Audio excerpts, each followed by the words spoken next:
नमस्कार दोस्तों, मुद्दे की बात में आपका स्वागत है। उत्तर प्रदेश के पड़ोसी राज्यों यानी बिहार और मध्य प्रदेश के विधानसभा उपचुनाव के नतीजों ने हिंदी पट्टी की राजनीति में सनसनी फैला दी है।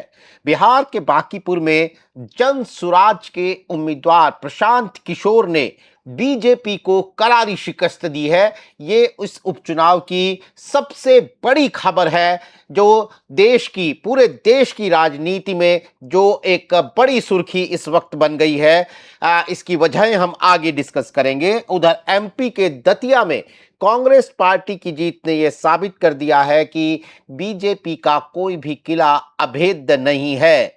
हालांकि एक तीसरा उपचुनाव गुजरात के मांजलपुर में था, जहां बीजेपी ने एक तरफा जीत हासिल की है।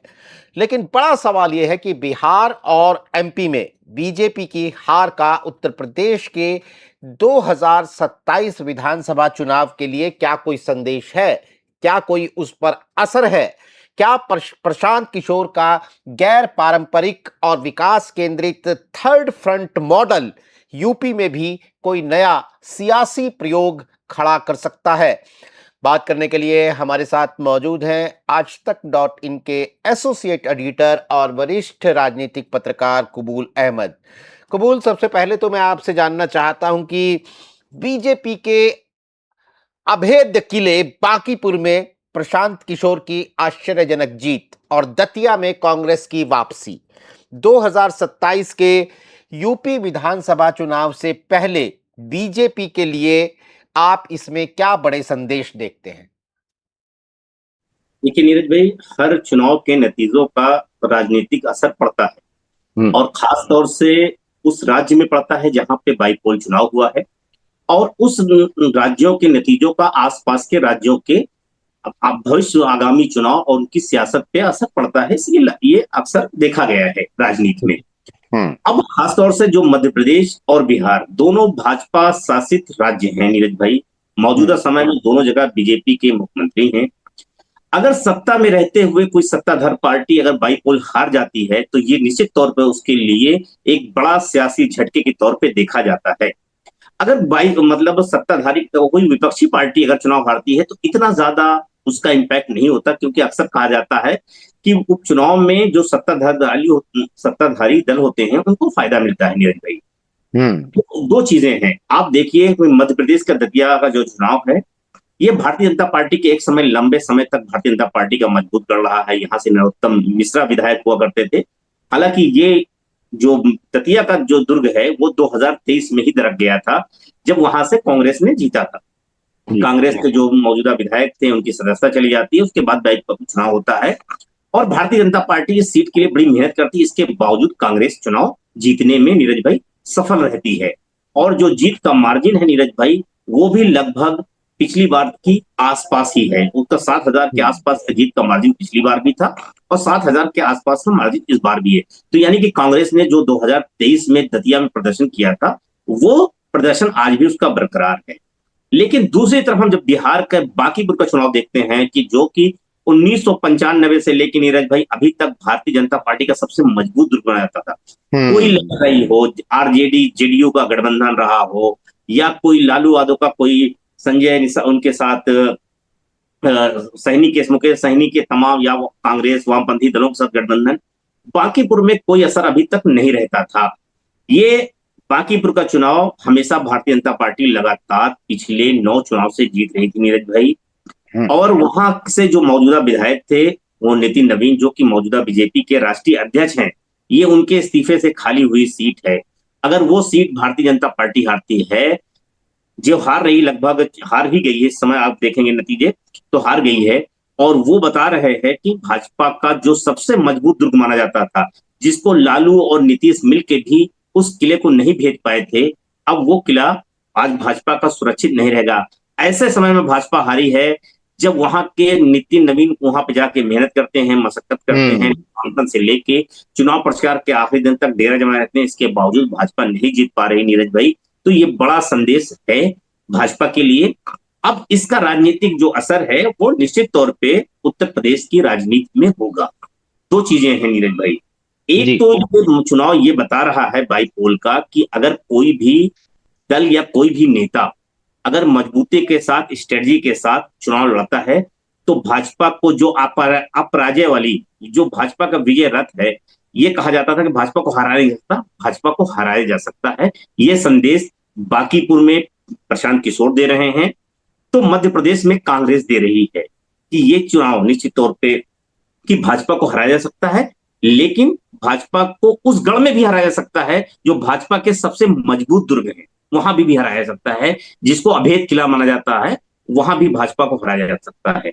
तो ये बात बताया जा रहा है कि प्रशांत किशोर का जिस तरह से चुनाव में उतरना, स्ट्रेटजी के साथ लड़ना और जिस तरीके से भाजपा के खिलाफ घेरीबंदी करना, तो भाजपा का जो परंपरागत वोट है उसमें भी प्रशांत किशोर सेंध लगाने में कामयाब हुए। क्योंकि प्रशांत किशोर को जो अभी तक मैं देख रहा हूं वोट मिले हैं नीरज भाई, वो करीब 64,000 के आसपास वोट मिल रहे हैं नीरज भाई।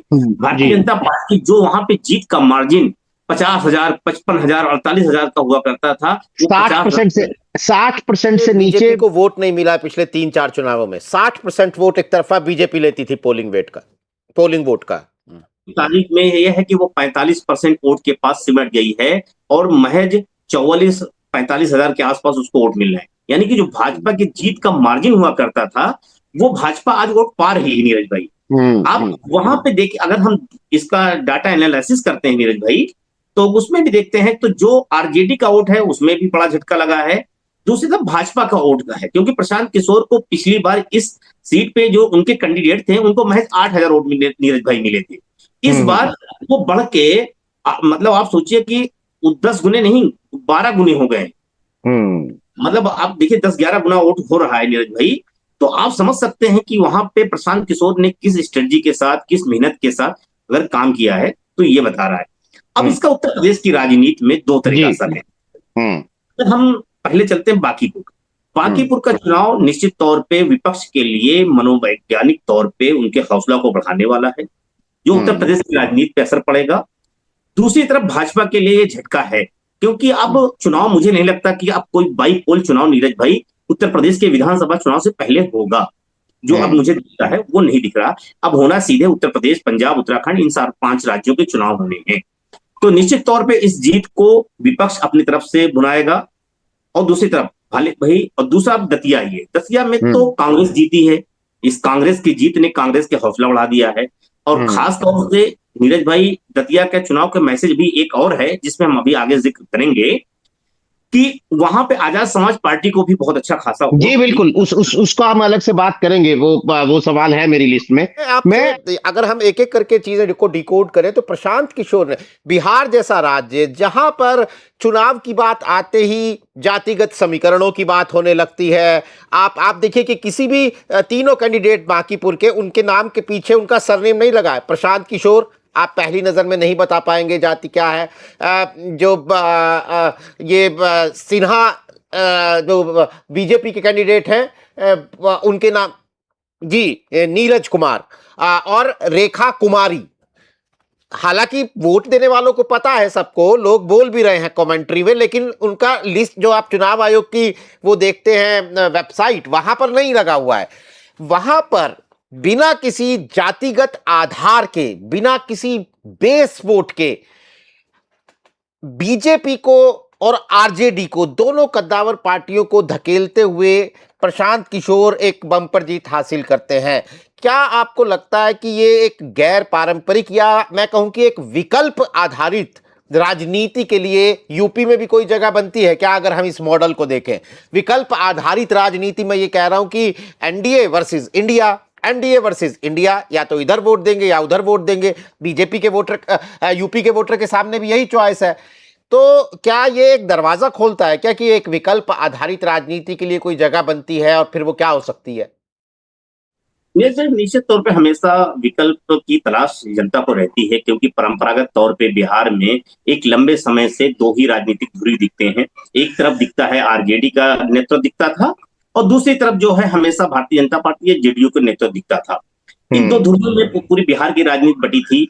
और इसी धुर की राजनीति में 2025 के चुनाव में यही प्रशांत किशोर की पार्टी के 238 कैंडिडेट चुनाव लड़ते हैं, 236 की जमानत जब्त हो जाती है। बिल्कुल। बिहार की राजनीति को यह भी माना जाता है नीरज भाई कि वो पूरी जाति के पैटर्न पे, भले ही विकास की बात हो, अलग तरीके की बात हो, लेकिन जब वोटिंग की बात आती है तो सजाती वोटों का बहुत अहम रोल हो जाता है कि आप आदमी कैंडिडेट का जाति का पैटर्न देख के देता है। हालांकि भाजपा ने भी उन सीटों पे, आज जो बाई पोल बांकीपुर का हुआ है, वहां पे कैंडिडेट का सिलेक्शन इसी जाति के आधार किया है भारतीय जनता पार्टी ने, क्योंकि वहां पे कायस्थ वोट बड़ी संख्या में है। तो कायस्थ वोट को देखते हुए नीरज कुमार सिन्हा, नितिन नवीन कायस्थ थे, उनकी जगह पे जो कैंडिडेट उतारा वो भी कायस्थ समुदाय का उतारा, क्योंकि वहां पे सबसे बड़ी संख्या कायस्थ की है। दूसरे नंबर पे वहां पे जो वोट है वो यादव और वैश्य समुदाय का है। तो आरजेडी ने भी उसी समीकरण के तहत रेखा कुमारी, जो कि मेयर वहां से पटना से मेयर भी रह चुकी हैं, वैश्य समुदाय से आती हैं, और उनका एक तरह देखा जाए तो आरजेडी की जो केमिस्ट्री थी वो ये थी कि यादव, मुस्लिम और वैश्य अगर मिल जाते हैं तो हमारी जीत का आधार बन जाएगा। दूसरी तरफ जो है वो प्रशांत किशोर थे, जो कि ब्राह्मण समुदाय से आते हैं नीरज भाई, लेकिन उनका वोट उतना अहम नहीं, वहां से 6 से 7% के आसपास नीरज भाई ये वोट है। तो आप समझ सकते हैं कि अगर वो चुनाव लड़ते हैं, लेकिन प्रशांत किशोर ने एक जो कि उस सीट के जो प्रमुख मुद्दे थे उनको उठाया और डाटाबेस जमीन पे उतर के पिछले 2 महीने से काम किया, और काम करने के बाद उन्होंने एक मैसेज देने की कोशिश की कि बीजेपी जहां पे लंबे समय से विधायक रहे हैं, लेकिन वहां की समस्याएं क्या है। तो वहां पे सरकार के स्तर पे बहुत ज्यादा टारगेट करने के बजाय जो स्थानीय मुद्दे थे, जो जनता को डायरेक्ट छू सकते थे, उनको किया और विकल्प के तौर पे अपने आप को स्थापित किया। यही वजह है कि जो वोट पैटर्न हुआ वोटिंग का, उसमें भी लोगों ने जो मतलब आरजेडी और बीजेपी के बजाय वो प्रशांत किशोर को पसंद किया, क्योंकि वो शहरी इलाका है नीरज भाई, पटना से की सीट है, वहां पे जो लोग हैं वो पढ़े लिखे लोग हैं, वकील हैं, कर्मचारी हैं, इनके बीच में प्रशांत किशोर की प्रासंगिकता भी रही है। प्रशांत किशोर के एक मैसेज दिया कि अगर जमीन पे हम लड़ेंगे तो हमें वोट मिलेगा, और उन्होंने लड़ के ये दिखाया खड़े होके कि हम लड़ रहे हैं और विकल्प हम दे रहे हैं।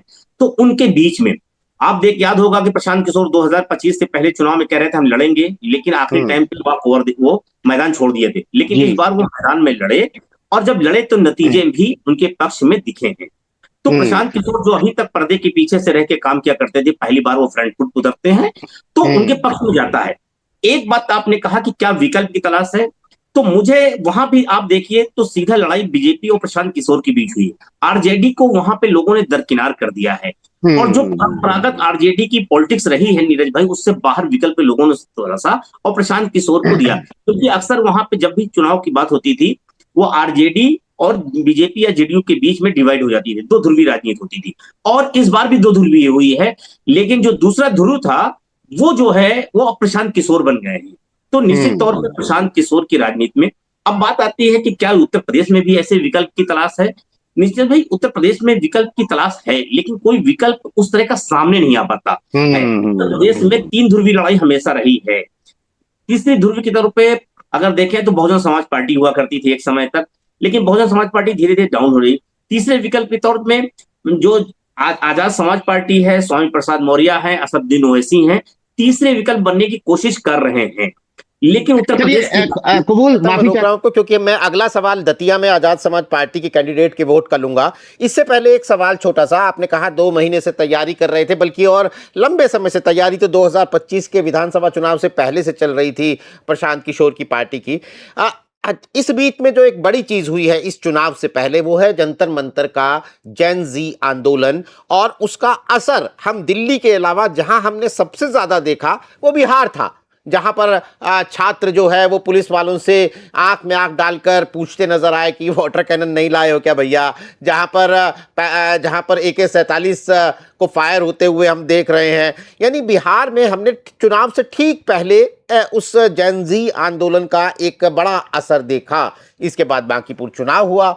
अब कुछ लोग कहते हैं कि बिल्कुल आखिर में तो मतदाता अपना मन नहीं बनाता है, जो बना चुका होता है वो बनाता है, लेकिन वो उसका एक बड़ा प्रभाव था उस पूरे आंदोलन का। आपको लगता है कि ये युवा आक्रोश, क्या इसने कोई रोल प्ले किया है? और मेरा जो मूल सवाल है वो ये कि क्या ये युवा आक्रोश उत्तर प्रदेश जैसे राज्य में भी कोई रोल प्ले कर सकता है? क्योंकि उसलिए भी क्योंकि अखिलेश यादव ने बहुत जोर शोर से, उनकी पार्टी ने बहुत जोर शोर से जंतर मंतर के आंदोलन में एक तरीके से अपना पार्टिसिपेशन किया, जिसका सीधा मतलब यह था कि वो इसका पॉलिटिकल लाभ उत्तर प्रदेश में उठाना चाहते हैं।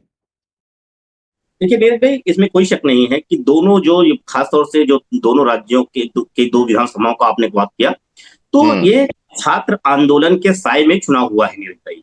जिस समय दिल्ली के जंतर मंतर पे ये आंदोलन चल रहा था, जिंजी आंदोलन, पटना के गांधी मैदान में जब ये आंदोलन चल रहे थे नीरज भाई, उसी समय उन बाईपोल के चुनाव प्रचार भी चल रहे थे। तो निश्चित तौर पे इन चुनाव के नतीजों को उस दायरे में देखा जाना चाहिए, क्योंकि दतिया का चुनाव और बांकीपुर का चुनाव, खासतौर से ये दोनों शहरी इलाके, मांजलपुर का चुनाव जो गुजरात का है वो ग्रामीण इलाके की सीट है, लेकिन दोनों जो ये हैं इलाके हैं, ये अर्ध शहरी इलाके हैं, और खासतौर से पटना वाले जो बांकीपुर है वो तो शहरी इलाका है। तो निश्चित तौर पे नीरज भाई, क्योंकि जैसा कि मैंने अभी पहले कहा कि ये शहरी इलाका है, पढ़े लिखे लोगों का इलाका है, पटना में भी बहुत छात्र रहते हैं, वो पढ़े लिखे लोग हैं, तो निश्चित तौर पे इस आंदोलन का असर मुझे लगता है दिखा है, क्योंकि बड़ी संख्या में यूथ थे। और मुझे याद है कि जब बांकीपुर का चुनाव हो रहा था, जब वोट डाल के लोग आ रहे थे, तो इस दिशा में वो लोग बात भी कर रहे थे, जो बच्चे थे खासतौर से, जिनकी उम्र जो है 20 साल, 21 साल, 22 साल, 24 साल, 25 साल थी, जो भी पढ़ रहे हैं, कॉलेज में है या नौकरी के है। तो ये मुद्दा है, बिहार की राजनीति में जो युवा मतदाता है वो अलग तरीके के जागरूक है, और बिहार का जो मतलब छात्र आंदोलन होता है नीरज भाई, वो राजनीति आंदोलन जो है दशा दिशा बदलता है। देश की सत्ता बदलने तक का जो है बिहार के छात्रों के आंदोलन ने किया है। 1977 में आपको याद ही होगा, आपातकाल के समय में जो जीपी आंदोलन था वो भी छात्र आंदोलन था, पटना से शुरू हुआ, इतना बड़ा है। तो मुझे लगता है कि निश्चित तौर पे इसका असर पड़ा है, और छात्र खासतौर से जो बीजेपी का एक हार्डकोर वोट बैंक बन गया था, वो उसके दायरे से निकल रहा है। यही वजह है कि बीजेपी ने इस बात को समझा है। अब वो जिंजी संवाद कार्यक्रम शुरू किया है। दिल्ली में कल एक जिंजी सम्मेलन बीजेपी का हुआ था युवा मोर्चा द्वारा। तो बीजेपी इस बात को समझ रही है कि उनके साथ अगर हम संवाद नहीं करेंगे तो वो वोट कहीं ना कहीं, क्योंकि विपक्ष ने जो है इस चीज को बहुत अच्छे से बुनाया है। आपने जैसा कहा कि अखिलेश यादव, डिंपल यादव, तो उत्तर प्रदेश की राजनीति में भी झंझी एक असर है, इसीलिए योगी आदित्यनाथ उनको समझा रहे हैं, भारतीय जनता पार्टी के नेता समझा रहे हैं कि छात्रों को उनको नहीं बैठना चाहिए, सकारात्मक दिशा में सोचना चाहिए। हालांकि उत्तर प्रदेश में इतना बड़ा आंदोलन नहीं हुआ, लेकिन प्रयागराज में कुछ जगह पे हमने छात्रों की, दिल्ली के, उत्तर प्रदेश के छात्रों ने दिल्ली में आके भागीदारी दिखाई। बिल्कुल बिल्कुल। हाँ, तो उत्तर प्रदेश की राजनीति में पनप रहा है। अखिलेश यादव अपने जो जेनजी लीडर हैं, एक तरह से बात करें हम, जैसे वो पुष्पेंद्र सरोज हैं, प्रिया सरोज हैं, इकरा हसन हैं, वो भले ही उम्र के उस पड़ाव पे वो जेनजी के 1996 से तो उसकी उस सीमा में ना आते हों, लेकिन उस दशा में खड़े हैं। मैंने देखा कि प्रिया सरोज और पुष्पेंद्र सरोज, ये खासतौर से जो दो युवा नेता हैं, दोनों एक कॉन्वेंट स्कूल के पढ़े हुए हैं, उनकी सोच वही तरह की है, उसी तरह के वो इंस्टाग्राम पे हैं। उन्होंने मुझे जनता मंत्र के आंदोलन पे उनकी भागीदारी बड़ी संख्या में दिखी है। इस बात को देखते हुए अखिलेश यादव उनको लगातार फ्रंट फुट पे रखे हुए हैं। दोनों आक्रामक होकर छात्रों की बात कर रहे हैं। तमाम जो जिंजी पे डिबेट हो रही हैं, आंदोलन से उनसे जुड़े मुद्दे पे चर्चा हो रही, उसमें उनकी भागीदारी दिख रही है नीरज भाई। तो कहीं ना कहीं समाजवादी पार्टी तो जिंजी को साधने की कवायद में है। राहुल गांधी जो कि समाजवादी पार्टी के अलायंस पार्टनर हैं, राहुल गांधी फ्रेंड्स डी पे वो जिंजी के स्टाइल में मुबारकबाद देते नजर आए हैं। वो उसी तरह का कपड़ा पहनते हैं, उसी तरह की जिंजी की तरह दिखते हैं, टी शर्ट और उस दिशा में दिखते हैं, अपने आप को जिंजी के साथ जो, भले कि वो 56 साल की उम्र के पड़ाव पे हैं, लेकिन अपने आप को जिंजी की तरह दिखाते हैं। वो जिंजियों की तरह बातें करते हैं, और आक्रामक तरीके से उन्होंने संसद से सड़क तक जिंजियों से जो छात्र आंदोलन था उसके मुद्दों को उठाया, जो है उनके ऊपर हमले हुए पुलिस का, वो सारे उठा के कहीं ना कहीं जिंजी को साधने की कवायद विपक्ष के द्वारा हो रही है नीरज भाई। और मुझे लगता है कि ये जो चुनाव है इसमें जिंजी इफेक्ट दिखा है, और इस बात को अखिलेश यादव भी अब समझ रहे होंगे, राहुल गांधी भी, और उत्तर प्रदेश की राजनीति में इसको भुनाने की कवायद नीरज भाई हो रही है। अब आते हैं वो मध्य प्रदेश की दतिया सीट में आज़ाद समाज पार्टी के एक्स फैक्टर पर। अभी मैंने तुरंत जो वेबसाइट देखी इलेक्शन कमीशन की, तो आज़ाद समाज पार्टी के उम्मीदवार को कबूल 22,527 वोट मिले हैं। हार जीत का अंतर है 6,000 कुछ, यानी कि वो 22,000 के करीब वोट उन्होंने लिया है। और मैं अपने दर्शकों को बता दूं कि 67,000 वोट बीजेपी के कैंडिडेट को मिला है, 67,000 से ज्यादा, 60,000 से ज्यादा मिला है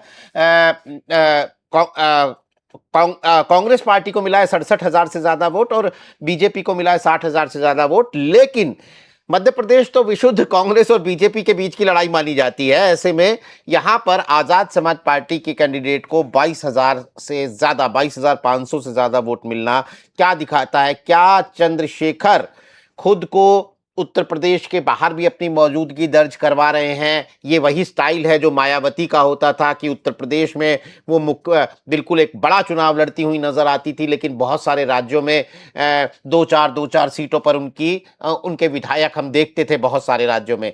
कैसे देख रहे हैं आप आजाद समाज पार्टी के इस प्रदर्शन को दतिया में? देखिए, दतिया का जो चुनाव है वो बहुत अहम है, खासतौर से बुंदेलखंड की सीट है। और ये वही इलाका है नीरज भाई जहां पे बसपा का अपना सियासी आधार हुआ करता था। काशीराम के दौर से लेके मायावती उत्तर प्रदेश सत्ता में, तब भी इन पूरे इलाके में बसपा अपनी प्रासंगिकता बनाए रखती थी। लेकिन धीरे धीरे बसपा का ग्राफ डाउन हुआ, चंद्रशेखर का उभार होता है। मुझे याद है कि जब खासतौर 2023 का चुनाव था तो उसमें भी चंद्रशेखर के पार्टी ने भागीदारी निभाई थी। बसपा मध्य प्रदेश में हमेशा जीतती रही है, उसका अपना आधार भी रहा है। हालांकि इस बार चुनाव में वो नहीं जीत पाई है, लेकिन बसपा का अपनी प्रासंगिकता रही है। लेकिन जिस तरह से बसपा का डाउनफॉल हुआ है और आजाद समाज पार्टी का राजनीतिक उभार हुआ है, ऐसे में जो बाईपोल में खासतौर से दतिया में दामोदर यादव मंडल जो कि आजाद समाज पार्टी के उम्मीदवार हैं, उनका 22,500 वोट हासिल करना नीरज भाई निश्चित तौर पे चंद्रशेखर के लिए एक राजनीतिक बूस्टर के तौर पे है। और लेकिन ये वोट अगर देखा जाए नीरज भाई तो इसमें दो वोट फैक्टर दिखते हैं। एक तो जो कैंडिडेट हैं मनोहर यादव मंडल, उनका अपना वोट है, क्योंकि इस इलाके में यादव वोट भी नीरज भाई अच्छा खासा है। ये देखिए, एक है कि कैंडिडेट को अपने सजाती होने का कुछ फायदा मिला है। दूसरा, बसपा का उपचुनाव में नहीं होना नीरज भाई, और आजाद समाज पार्टी का होना, तो कहीं ना कहीं उसकी भरपाई हुई है। और आजाद समाज पार्टी के कैंडिडेट को स्वामी प्रसाद मौर्य का भी सपोर्ट था, जो कि कुशवाहा समुदाय से हैं। इस इलाके में कुशवाहा वोटर भी नीरज भाई अच्छे खासे हैं। यहाँ तक दतिया का बीजेपी के जिला अध्यक्ष भी कुशवाहा समुदाय से हैं। तो आप कह सकते हैं कि उसका भी फायदा मुझे दामोदर यादव के वोट में जो आजाद समाज पार्टी का मिला है, इसमें उनका भी रोल है, एक अहम फैक्टर थे। और ये बता रहा है कि वहां पे एक तीसरे फैक्टर के तौर पे आजाद समाज पार्टी उभर रही है। लेकिन ये चिंता सपा और मतलब कांग्रेस और बीजेपी से ज्यादा बहुजन समाज पार्टी के लिए है। क्योंकि बहुजन समाज पार्टी के लिए, इसलिए कि बहुजन समाज पार्टी की जो जमीन है वहां पे आज बसपा खुद खड़ी नजर नहीं आ रही है, उस जमीन पे आजाद समाज पार्टी खड़ी नजर आने लगी है। निश्चित तौर पे हमने ये पश्चिम उत्तर प्रदेश के जो बाईपोल चुनाव हुए थे उसमें भी हमको इस तरह का असर दिखा था, और अब ये मुझे दतिया में भी दिख रहा है। तो इसका माहौल को लेके चंद्रशेखर उत्तर प्रदेश की राजनीति में एक अच्छा अपने माहौल बनाने के लिए उनके पास एक आधार जरूर मिल गया है नीरज भाई। लेकिन ये आधार जो है कहीं ना कहीं मुझे लगता है कि वो सपा को भी थोड़ा सा परेशान कर सकता है, तो भाजपा को भी परेशान करने वाला। जो आपने कहा कि स्वामी प्रसाद मौर्य को समर्थन था आजाद समाज पार्टी के कैंडिडेट को, हम उत्तर प्रदेश की राजनीति में भी जब थर्ड फ्रंट की बात करते हैं तो उसमें जो कॉम्बिनेशंस बनते हैं तरह तरह के, जो आप पहले भी जिक्र कर रहे थे, क्या चंद्रशेखर, स्वामी प्रसाद मौर्य, असदुद्दीन ओवैसी, इस तरह का कोई गठबंधन आकार लेकर एक मजबूत थर्ड फ्रंट के तौर पर अपने आप को पेश कर सकता है? आपको ऐसा लगता है, या फिर वही इंडिया गठबंधन यानी कि बीजेपी वर्सेस अखिलेश यादव और उनके गठबंधन? ये उत्तर प्रदेश की राजनीति की बिसात तो बिछ रही है, वो दिख रहा है, सारे ताने बाने बुने जा रहे हैं, उसमें भी दिख रहा है। सपा कांग्रेस का अलायंस क्लियर कट है, तो उसी तरह भारतीय जनता पार्टी के जो अलायंस पार्टनर हैं सब ने अपना विश्वास भाजपा के साथ जता दिया है, चाहे वो अनुप्रिया पटेल हो, जयंत चौधरी हो, संजय निषाद हो, ओम प्रकाश राजभर हो, ये चारों दलों ने अपना विश्वास भाजपा के साथ जता रहे हैं। और ये बात वो लगातार कह रहे हैं कि हम भाजपा के साथ मिलकर चुनाव लड़ेंगे नीरज भाई। लेकिन दूसरी तरफ देखिए तो एक और धरु है बहुजन समाज पार्टी, उसने साफ कह दिया कि हम किसी से गठबंधन नहीं करेंगे, अकेले हम चुनाव मैदान में उतरना चाहते हैं। दूसरी तरफ जो है एक तीसरे विकल्प की जो बात आपने कही है, जिसमें आजाद समाज पार्टी और स्वामी प्रसाद मौर्य, मतलब चंद्रशेखर आजाद और स्वामी प्रसाद मौर्य के बीच में हमको एक सियासी ट्यूनिंग नजर आ रही नीरज भाई, इसमें कोई शक नहीं है। तीनों लगातार मिल रहे हैं, दोनों एक साथ कवायद कर रहे हैं, और हमने दतिया में देखा कि दोनों ने एक साथ मिलकर प्रचार भी किया है और जीतने की अपील भी दतिया में किया है। समर्थन का ऐलान भी स्वामी प्रसाद मौर्य ने भी किया है, चंद्रशेखर ने भी किया है। और ये हमें दिल्ली में जंतर मंतर पे हो या लखनऊ में हो, या जब भी एक दूसरे से मिलते हैं तो एक दूसरे के बड़े दिल से स्वागत करते दोनों नजर आते हैं। तो इनका दोनों का गठबंधन लगभग फाइनल दिखता है। लेकिन इसमें तीसरी पार्टी के तौर पे असदुद्दीन ओवैसी, क्योंकि 2024 में हमने देखा कि इन तीनों का एक अलायंस था, और भी 2022 में भी थोड़ा सा इनके बीच में एक सामंजस्य बना हुआ था। तो मुझे लग सकता है नीरज भाई कि कहीं ना कहीं उत्तर प्रदेश की राजनीति में ये केमिस्ट्री असदुद्दीन ओवैसी के साथ भी, न समाजवादी पार्टी अलायंस करने को तैयार है, न कांग्रेस करने को तैयार है, न मायावती की तरफ से कोई सिग्नल मिल रहा है। तो कहीं ना कहीं मुझे लग रहा है कि ये जो तीसरे जो छोटे छोटे दल हैं, खासतौर से जो है आजाद समाज पार्टी हो या स्वामी प्रसाद मौर्य की अपनी समाज पार्टी हो, या फिर तीसरी जो है असदुद्दीन ओवैसी की एमआईएम हो, ये मुझे लगता है एक मिल सकते हैं इसमें। और ध्रुव, अनुप्रिया पटेल की बहन जो है पल्लवी पटेल है, उनकी भी राजनीति क्लियर नहीं है नीरज भाई, वो किस दिशा में जाएंगी। क्या अनुप्रिया पटेल उत्तर प्रदेश में समाजवादी पार्टी के साथ चुनाव में मिलकर लड़ेंगी, या फिर 2024 की तरह वो इस अलायंस की पार्टनर होंगी? क्योंकि मैंने देखा था 2024 में वो सपा के विधायक होते हुए भी उन्होंने फूलपुर से चुनाव लड़ा था, हालांकि उनकी जमानत जब्त हो गई है, लेकिन वो हो सकता है कि ऐसी कवायद कर सकते हैं। तो उत्तर प्रदेश में एक थर्ड फ्रंट की खिचड़ी तो उत्तर प्रदेश में नीरज भाई पक रही है, इसमें कोई शक शुबहा नहीं है। अब ये कितनी पकेगी, कितना और होगा, इसके साथ कौन आएंगे, लेकिन अभी जो मुझे दिख रहा है उसमें दो लोगों की केमिस्ट्री बहुत अच्छी दिख रही है, स्वामी प्रसाद मौर्य और चंद्रशेखर आजाद की। तीसरे जो पार्टनर इसमें हो सकते हैं, मुझे लगता है वो असदुद्दीन ओवैसी हो सकते हैं, क्योंकि हमने देखा था अभी पार्लियामेंट में जब चंद्रशेखर आजाद धरने पे बैठे थे तो असदुद्दीन ओवैसी उनसे मिलने भी गए थे। तो एक जो ध्रुव है वो ऐसे हो सकता है। अब बात आती है नीरज भाई की क्या पीके भी उत्तर प्रदेश की राजनीति में आजमाएंगे? एक आम आदमी पार्टी है, तो आम आदमी पार्टी की भी केमिस्ट्री मुझे जो है सपा के साथ दिख रही है। तो मुझे नहीं लग रहा कि आम आदमी पार्टी किसी और विकल्प की तलाश में जाएगी, वो जो है समाजवादी पार्टी के साथ ही अपनी सीट शेयरिंग करके एक दो सीटों पर लड़ सकती है। लेकिन जो तीसरा फ्रंट होगा वो मुझे लगता है चंद्रशेखर आजाद, स्वामी प्रसाद मौर्य, असदुद्दीन ओवैसी की बन सकती है। बहुत ही इंटरेस्टिंग। तो दोस्तों, हर चुनाव कुछ कहता है, और अगर वो चुनाव बांकीपुर का हो जहां से बीजेपी के विधायक अपनी सीट छोड़कर बीजेपी के राष्ट्रीय अध्यक्ष का पद संभालें, वहां पर वो उपचुनाव हो, वो राज्य जहां पर बीजेपी के का गठबंधन यानी कि एनडीए एक थंपिंग मेजॉरिटी के साथ, जहां एक बम्पर मेजॉरिटी के साथ कुछ महीने पहले चुनाव जीता हो, वहां पर अगर एक नई नवेली पार्टी का एक ऐसा उम्मीदवार जो पहली बार चुनाव लड़ रहा है, उसने चुनाव लड़ाए तो बहुत है लेकिन पहली बार खुद लड़ रहा है, यानी प्रशांत किशोर, वो बीजेपी को एक करारी शिकस्त देने में कामयाब हो, तो ये संदेश बड़े हो जाते हैं। और जैसा कि कुबूल ने शुरुआत में कहा कि अब इसके बाद जो एक चुनाव है उत्तर प्रदेश का, पंजाब का, उत्तराखंड का और भी कई राज्यों का, लेकिन एक बड़ा चुनाव उत्तर प्रदेश का है, वहाँ के लिए उस चश्मे से इन नतीजों को देखना लाजमी हो जाता है। जाहिर तौर पर बीजेपी के लिए एक अलार्मिंग बेल है, बांकीपुर का चुनाव वो हारी है। दतिया में तमाम कोशिशों के बावजूद बीजेपी की कांग्रेस अपनी सीट को रिटेन करने में कामयाब रही है। तो ये उत्तर प्रदेश के लिए, उत्तराखंड के लिए बीजेपी के लिए एक अलार्मिंग बेल है, और विपक्षी पार्टियों के लिए जाहिर तौर पर एक बूस्टर डोज है। आने वाले दिनों में ये नतीजे किस तरीके से पॉलिटिकल डेवलपमेंट्स में हमें नजर आते हैं, क्या रणनीतियां बनती हैं, इनके आधार पर उन पर हमारी नजर रहेगी। दोस्तों, आज हमारे साथ इस कार्यक्रम में शिरकत करने के लिए बहुत बहुत शुक्रिया। कुबूल, आपका भी बहुत बहुत आभार। आज के लिए नमस्कार।